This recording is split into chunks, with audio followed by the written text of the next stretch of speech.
तुम्ही कधी अशी झणझणीत पाटोडीची भाजी खाल्ली आहे का? जी अगदी हॉटेल स्टाईल लागते. इथे मी बनवली आहे काळ्या रश्श्यातली पाटोडी. 10 मिनिटात तयार होते. आज मी तुम्हाला परफेक्ट सॉफ्ट आणि मसालेदार पाटोडी बनवून दाखवणार आहेत. नमस्कार मैत्रिणींनो, आज आपण बनवणार आहोत झणझणीत पाटोडीची भाजी काळ्या रश्श्यातली. मी इथे धने, खसखस घेतले आहे. त्याच्यानंतर एक कांदा भाजून घेतला आहे. त्याच्यानंतर खोबरं, त्याच्यानंतर हरभऱ्याची डाळ. ही पूर्ण व्यवस्थित क्वांटिटीनुसार तुम्ही घेऊ शकता. गॅस मिडियम फ्लेमवरती ठेवून व्यवस्थित छान भाजून घ्यायचं आणि मिक्सरच्या भांड्यामध्ये बारीक पेस्ट काढून घ्यायची. बिहाइंड अँड आई व्लॉग या चॅनलला अजून सबस्क्राईब केलं नसेल तर नक्की सबस्क्राईब करा. त्याच्यानंतर गॅसवरती पातेलं ठेवायचं आणि 2 ते 3 चम्मच तेल टाकायचं.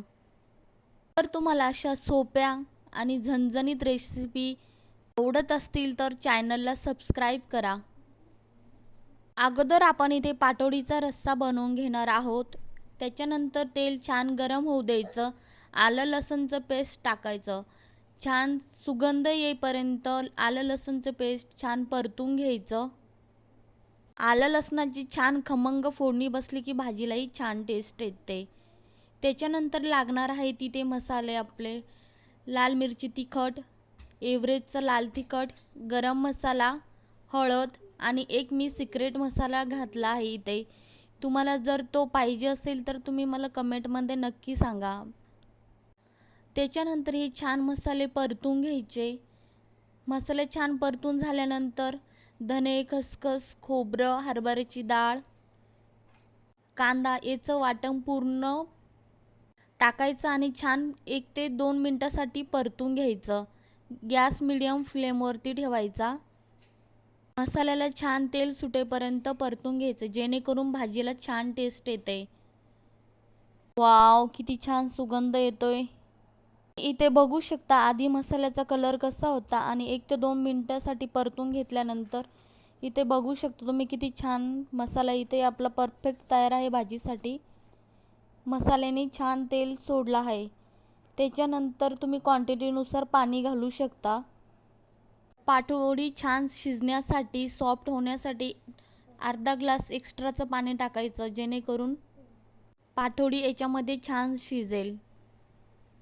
त्याच्यानंतर टाकायचं आहे इथे चवीनुसार मीठ. मीठ छान व्यवस्थित मिक्स करून द्यायचं. इथे हवं तर तुम्ही कोथिंबीर पण घालू शकता. वाव, इथे बघू शकता पाटोडीसाठी परफेक्ट रस्सा इथे तयार आहे. छान उकळू द्यायचा. तोपर्यंत आपण इकडे पाटोडीचं पीठ तयार करूयात. मी इथे आलं लसणाचं पेस्ट घेतलं आहे थोडंसं टेस्टसाठी. त्याच्यानंतर बेसन घेणार आहे 2 ते 3 चम्मच. त्याच्यानंतर इथं टाकायचं टेस्टसाठी धने पावडर, हळद.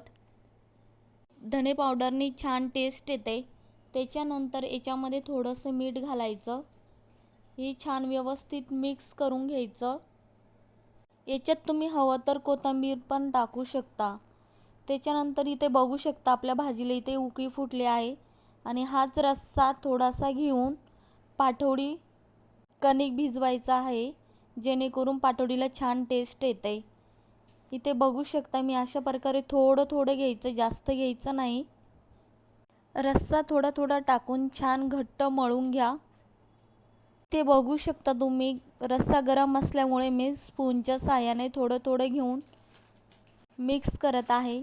त्याच्यानंतर इथे बघू शकता वाव, परफेक्ट इथे कणिक आपलं पाटोडीसाठी तयार आहे. त्याच्यानंतर पाटोडीचं कणिक घेऊन चपाती जसं लाटतो तसं गोल आकारात पूर्ण लाटून घ्यायचं आहे. इथे तुम्ही थोडंसं याला गव्हाचं पीठ लावायचं आहे जेणेकरून खाली चिटकणार नाही. वाव, इथे परफेक्ट पाटोडीसाठी आपलं कणिक तयार आहे आणि व्यवस्थित छान गोल आकारात लाटून घ्यायचं. त्याच्यानंतर चाकूच्या साहाय्याने छोटे छोटे स्लाइस व्हिडिओमध्ये बघू शकता तुम्ही अशा प्रकारे कट करून घ्यायचं आहे.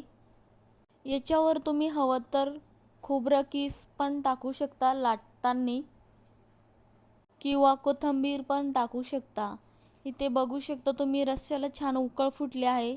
उकळ फुटल्यानंतरच पाटोडी टाकायची, जेणेकरून पाटोडी चिटकणार नाही. आणि 6 ते 7 मिनिटासाठी छान पाटोडी शिजवायची. वाव, एकच नंबर. इथे आपली पाटोडी तयार आहे.